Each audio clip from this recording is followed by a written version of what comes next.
Two Sacramento men just found out they will stand trial for murder in the K Street shooting. 6 people died in what prosecutors say was a shootout between rival gang members. And they say 3 innocent people died along with 3 gang members. 12 more were injured. The preliminary hearings for DeAndre Martin and Matula Payton first started back in January. KCRA 3's Michelle Bandur was in the courtroom for testimony today. She joins us live from the Sacramento County Courthouse downtown. So, Michelle, one final witness was on the stand, and the judge just made her ruling moments ago. What have you learned?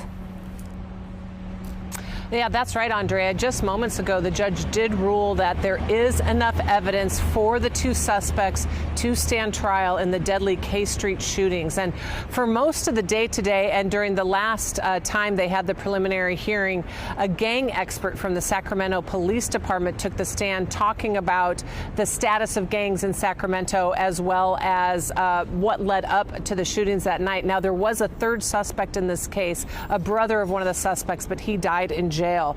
Now, prosecutors say DeAndre Martin and Matula Payton are believed to have been part of what they called a rival gang and believed to be in that rival gang gun battle that happened on April 3rd of 2022. It left 6 people dead and injured 12 others. Now, the suspects are charged with 3 counts of murder in the deaths of 3 innocent bystanders.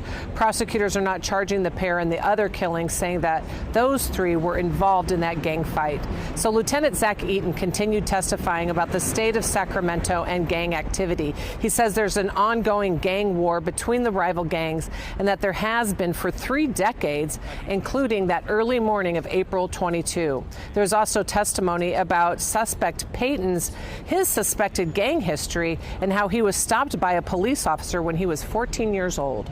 And he was wearing a blue bandana around his waist, Mr. Payton was?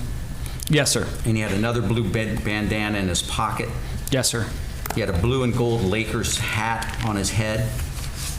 Yes, sir. He had blue boxers underneath his blue shorts. Yes, sir. And he had a blue t-shirt tucked into his blue shorts. Yes, sir. And he had blue shoelaces. Yes, sir. And then he also at that time apparently had this tattoo indicating that he was a Little Top Crip. Yes, sir. Given your expertise, that would be certainly enough to validate him as a 29th Street Crip. It would.